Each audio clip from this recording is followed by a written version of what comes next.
자, 여러분 좋아하는 시인이나 그 시인의 시가 있으십니까? 예, 이제 사진 한번 띄워주시면 저는 사실 그 시인 윤동주와 그의 시를 참 좋아합니다. 시인 윤동주는요, 일제 감정기 암울한 현실 가운데 내면의 진실을 노래한 그러한 젊은 청년 시인이었습니다. 우리가 알다시피 윤동주는요, 기독교 집안에서 태어나 자란 독실한 그리스찬이었습니다.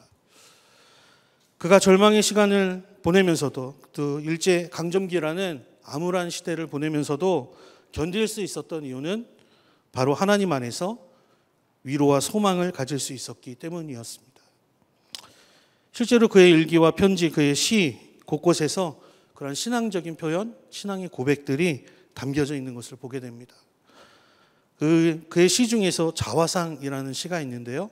이 시간 제가 한번 읽어드리도록 하겠습니다. 예, 띄워주시면 제가 읽어드리겠습니다. 자화상 윤동주. 산 모퉁이를 돌아 논가 외딴 우물을 홀로 찾아가선 가만히 들여다봅니다. 우물 속에는 달이 밝고 구름이 흐르고 하늘이 펼치고 파란 바람이 불고 가을이 있습니다.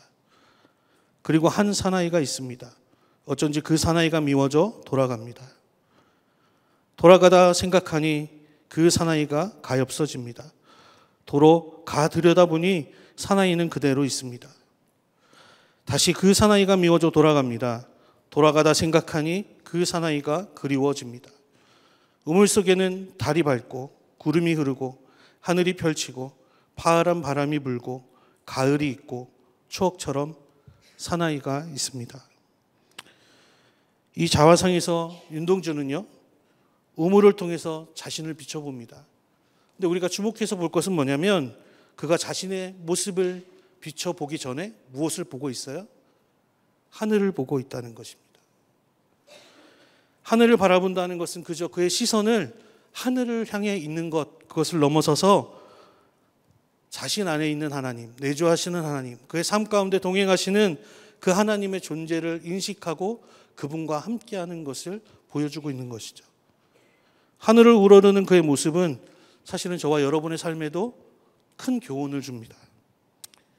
진정한 변화와 성숙은요, 오직 누구와의 관계 안에만 있어요? 오직 하나님과의 관계 안에만 있기 때문에 그렇습니다. 우리의 내면을 들여다보는 것, 그것은 때로는 고통스럽고 또 힘든 그런 일입니다. 그러나 하나님을 바라보고 하나님의 임재 가운데 머물 때 비로소 우리는 우리의 진정한 자아를 발견할 수 있고 그 안에서 무엇을 이룰 수 있어요? 참된 회개와 성수로 가는 길을 발견할 수가 있는 것이죠. 시인 윤동주는 우물 곁에서 자신의 삶의 자리를 바라보기 이전에 먼저 하늘을 바라보았던 것입니다. 우리 또한 세상을 살아가는 모든 순간마다 우리 안에 계신, 그리고 우리와 동행하시는 하나님을 바라봐야 합니다. 윤동주의 우물이 하늘을 우러러 자신을 성찰하는 공간이었다면 우리의 삶에서 하나님을 안에 거하는 것, 우리가 하나님 안에 거하는 것은 무엇보다도 중요한 신앙의 성숙과 성장의 자리를 찾아가는 것이죠.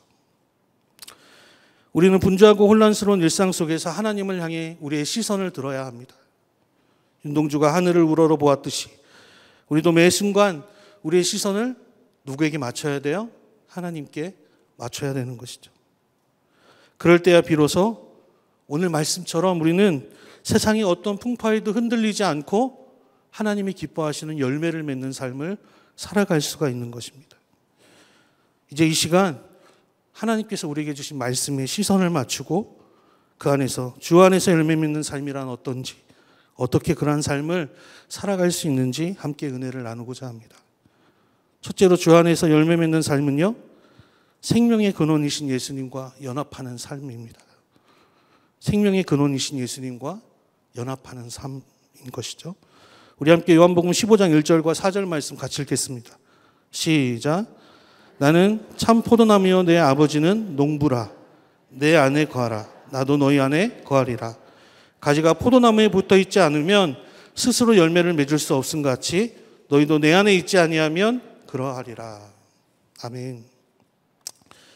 요한복음 15장 1절에서 예수님은 자신을 뭐라고 말씀하세요? 참 포도나무다라고 말씀하고 계세요. 여기서 참된이라는 알레세네라는 원어는요, 거짓 없는, 진실된, 본질적인이라는 뜻을 가지고 있습니다.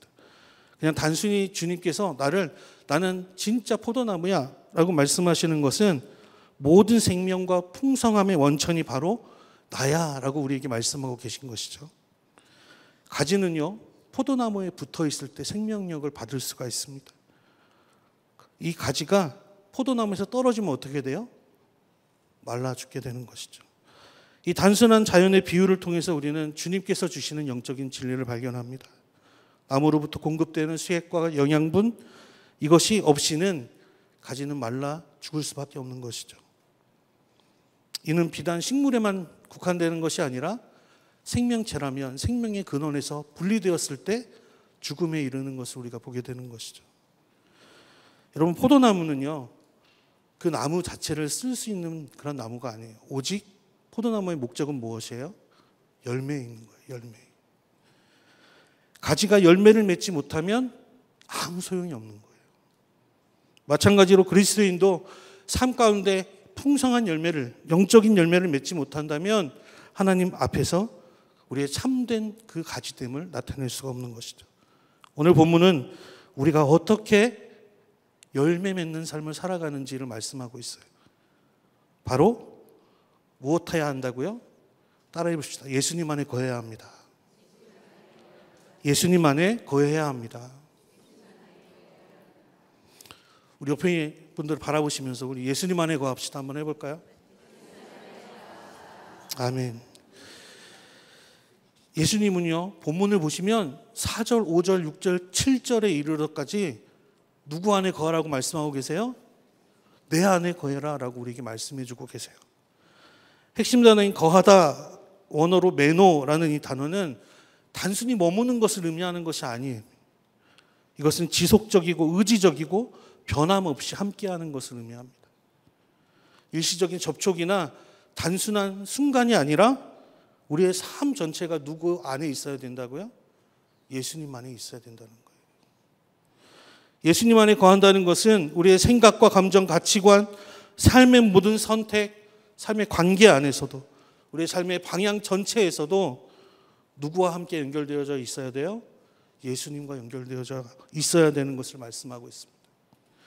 거한다는 것은 하나님의 말씀, 주님 안에 거하는 것을 의미하는 것이죠. 가지가 나무에 붙어 있지 않으면 죽을 수밖에 없듯이 여러분, 저와 여러분은요, 예수님께 붙어 있지 않으면 죽을 수밖에 없는 존재임을 기억하시기 바랍니다. 그래서 예수님께서 5절에 뭐라고 말씀하세요? 나를 떠나서는 너희가 아무것도 할 수 없습니다. 선언하시죠. 종교개혁자이자 신학자인 존 칼빈은요, 이 거하다라는 것을 굉장히 강조하면서 이렇게 말씀했어요. 그리스도인의 모든 의로움과 능력이 그리스도 안에서만 발견될 수 있으며 그리스도와의 연합 없이는 아무런 선한 열매도 기대할 수 없다. 여러분, 우리가 잘 아는 인도 선교사의 아버지라고 하는 윌리엄 캐리, 그가 선언하고 선포했던 이야기가 있죠. 하나님으로부터 위대한 일을 기대하라. 하나님을 위해 위대한 일을 시도하라. 그의 삶을 보면 늘 누구 안에 거하는 삶이었어요? 주님 안에 거하는 삶이었습니다. 그는 복음 전도를 통해 또 성경 번역을 통해 수많은 그런 열매를 맺었지만 늘 그 안에는 누가 있어요? 주님 안에 있었기 때문에 그는 늘 주님 안에서 새로운 일, 주님이 기뻐하시는 일을 시도하고 기대하는 것을 멈추지 않았던 것이죠. 여러분, 열매 맺는 삶, 그 근본적인 비결은 다른 게 아니에요. 예수님께 온전히 붙어 있는 것입니다. 우리의 삶의 중심이 예수님이 되게 하고 우리의 생각과 말, 행동이 주님이 기뻐하시는 일을 하는 것. 그래서 주님으로부터 흘러 들어오는 생명력을 우리의 삶 가운데 경험하는 것. 그것이 바로 예수님 안에 거하는 삶인 것이죠. 말씀을 묵상하고 말씀 가운데 기초하여서 기도하고 또 주님의 임재를 사모하며 날마다 살아가는 것. 그런데요, 우리의 삶을 돌아볼 필요가 있어요. 정말 우리가 예수님께 붙어 있는가? 정말 예수님 안에 살아가고 있는가? 과연 우리가 얼마나 주님과의 연합, 내 삶 전체가 주님 안에 거하기를 갈망하고 있는가? 우리 삶을 살펴보아야 합니다.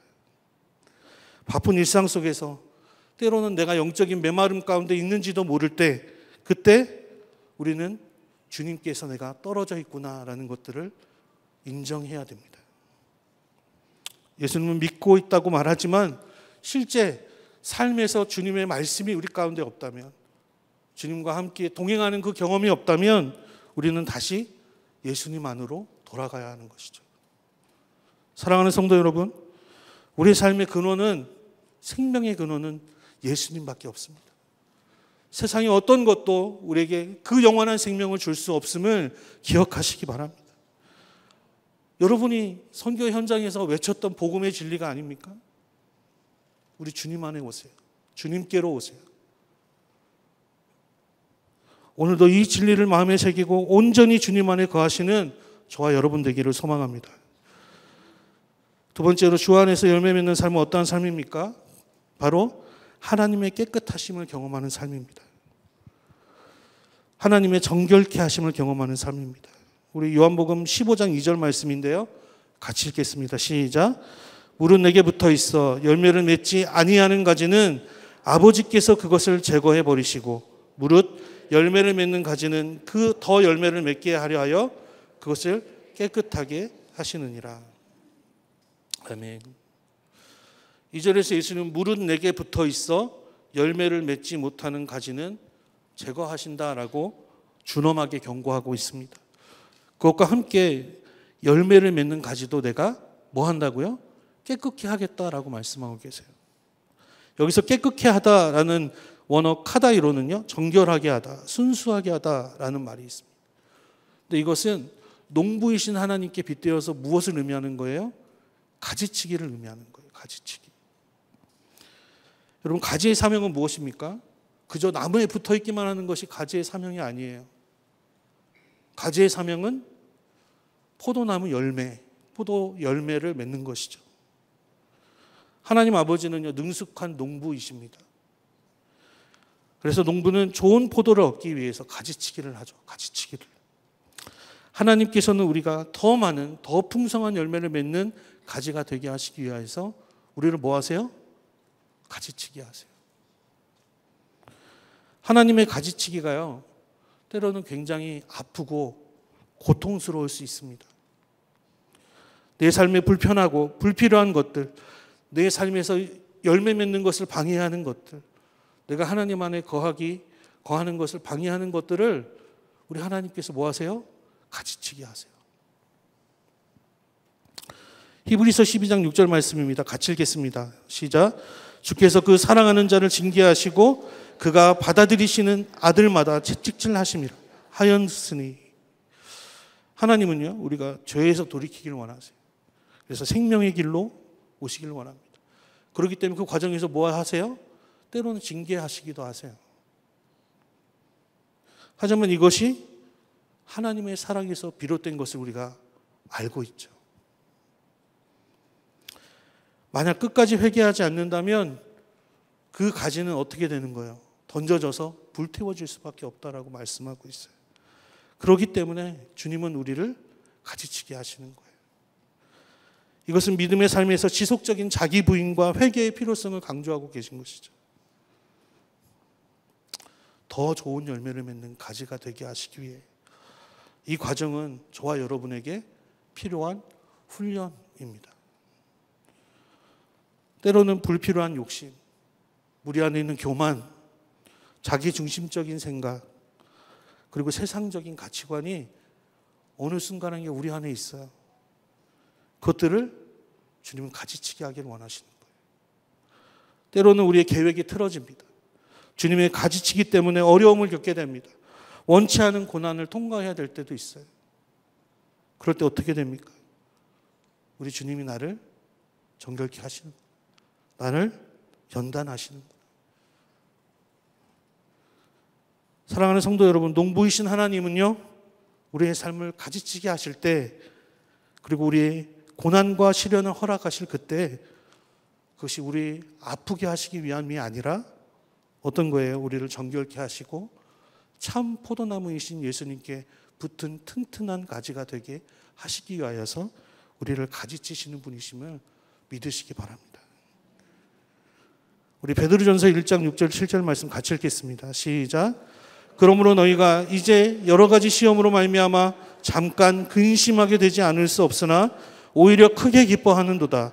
너희 믿음의 확실함은 불로 연단하여도 없어질 금보다 더 귀하여 예수 그리스도께서 나타나실 때 칭찬과 영광과 존귀를 얻게 할 것이니라.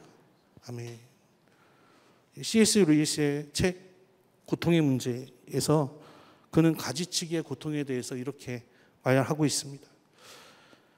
하나님은 우리의 즐거움 속에서는 속삭이시고 양심 속에서는 말씀하시며 고통 속에서는 외치신다. 뭐라고요?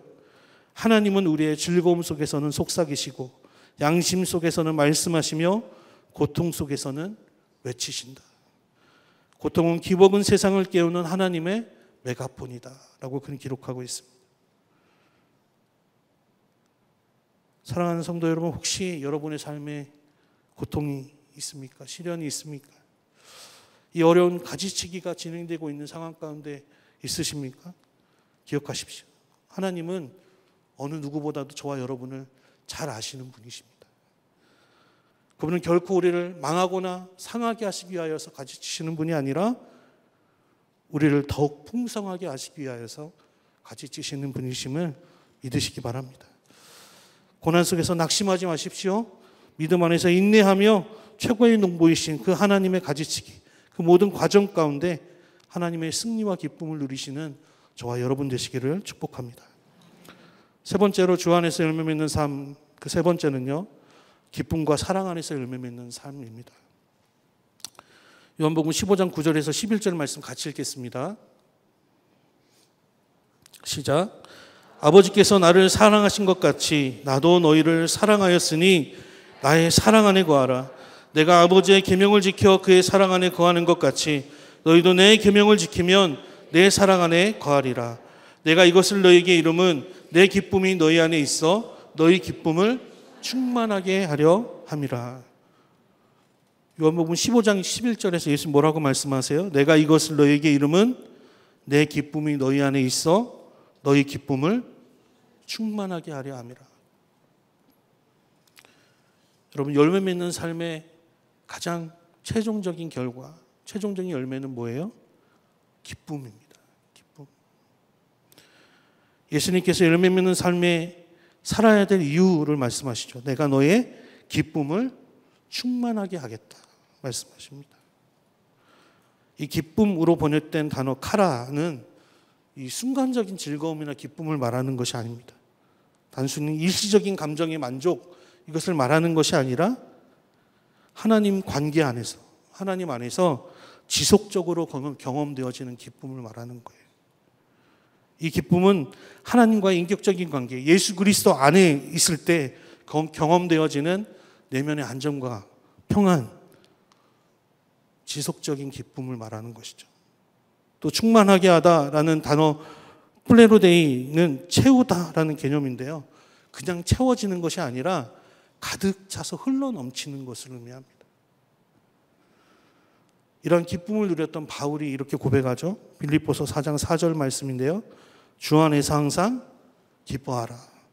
내가 다시 말하노니 기뻐하라. 우리가 알다시피 이 말씀을 기록했을 때 바울은 감옥 가운데 있었어요. 자신의 생명이 어떻게 될지 모르는 상황 가운데 있었지만 그는 그 기쁨을 누리고 있었기에 빌립보 성도들에게 뭐라고 얘기하는 거예요? 기뻐해라. 기뻐해라 라고 얘기하고 있는 것이죠. 그렇다면 이 기쁨을 어떻게 충만하게 할 수 있을까요? 충만히 누리게 할 수 있습니까? 15장 9절과 10절의 말씀입니다. 아버지께서 나를 사랑하신 것 같이 나도 너희를 사랑하였으니 나의 사랑 안에 거하라. 내가 아버지의 계명을 지켜 그의 사랑 안에 거하는 것 같이 너희도 내 계명을 지키면 내 사랑 안에 거하리라. 아멘. 예수님의 계명을 지키는 것, 말씀대로 살아가는 것, 그 순종의 사랑, 그 순종의 모습은 주님을 사랑하는 그 사랑의 표현이죠. 이 순종을 통해서 우리는 더 깊이 예수님 안에서 주님의 사랑을 경험할 수가 있습니다. 영국의 위대한 복음 설교자 찰스 스펄전 목사님이 이 기쁨에 대해서 이렇게 얘기하셨어요. 나는 나 자신의 감정이나 세상의 평가에서 기쁨을 찾으려 하지 않았습니다. 오직 말씀 속에서 예수님을 만나는 시간과 주님과의 깊은 교제 가운데 참된 기쁨을 발견했습니다. 여러분, 진정한 기쁨이 어디에 있습니까? 예수님 안에 있습니다. 여러분, 믿으십니까? 예수님 안에 거하는 삶, 예수님 안에서 누리는 기쁨은 우리가 원하는 궁극적인 기쁨인 것이죠. 그래서 요한일서 5장 3절은 이렇게 말씀합니다. 하나님을 사랑하는 것은 이것이니 우리가 그의 계명들을 지키는 것이라. 그의 계명들은 무거운 것이 아니로다. 여러분, 지난 여름 어떠셨어요? 매트를 통하여서 순종하며 내 생각과 다르지만 복종하며 주님 앞에 나아갔을 때 저와 여러분 가운데 충만한 기쁨을 누리지 않으셨습니까? 하나님의 계명을 지키는 것은 우리에게 짐이 아니라, 주의 말씀에 순종하는 것은 우리에게 벌이 아니라 오히려 하나님을 사랑하는 것임을 기억하시기 바랍니다. 우리 19세기 위대한 탐험가이자 선교사였던 데이비드 리빙스턴이 있습니다. 그도 평생 복음 전파 그리고 노예 제도 폐지라는 그런 귀한 사명을 위해서 헌신했던 사람이었습니다. 그는 그런 과정에서 참 많은 역경들을, 고난들을 경험했던, 심지어는 동료의 배신도 경험했던 그런 사람이었습니다. 그런데 그가 그의 일기에서 이렇게 기록하는 것을 기록하고 있어요. 제가 읽어드리겠습니다. 나는 어떤 곳으로 가든지 복음을 전하기 위해 간다. 나는 내가 가는 모든 곳에 예수님과 함께 간다. 여러분의 삶에 늘 예수님이 동행하고 계십니까? 말씀이 있는 자리, 기도가 있는 자리, 여러분의 사역의 현장에서 여러분 예수님과 동행하고 계십니까? 때로는 교회를 벗어나 여러분의 삶의 자리에서 예수님과 동행하고 계십니까? 우리가 열매 맺는 삶을 살아갈 때 그것은요, 힘든 의무, 짐이 아니에요. 그것은 기쁨입니다. 그것은 주님이 주시는 기쁨으로 충만한 그런 은혜임을 기억하시기 바랍니다. 오늘 이제 저와 여러분은 이제 삶의 자리로 돌아가는 거예요. 그 삶의 자리에서도 열매 맺으시는 저와 여러분 되시기를 축복합니다. 오늘 말씀을 정리합니다. 오늘 말씀에서 주님은요, 우리에게 뭐를 요구하세요? 참된 열매 맺기를 요구하십니다. 예수님의 사랑 안에 거하고 예수님 안에 거하면서 꼭 붙어 있으라라고 우리에게 말씀하고 계시는 것이죠. 서도에 얘기했던 시인 윤동주가 자신의 시 자화상에서 자신의 주어진 암울한 현실과 부끄러운 자신의 모습을 바라보기 이전에 하늘을 바라봤던 것처럼,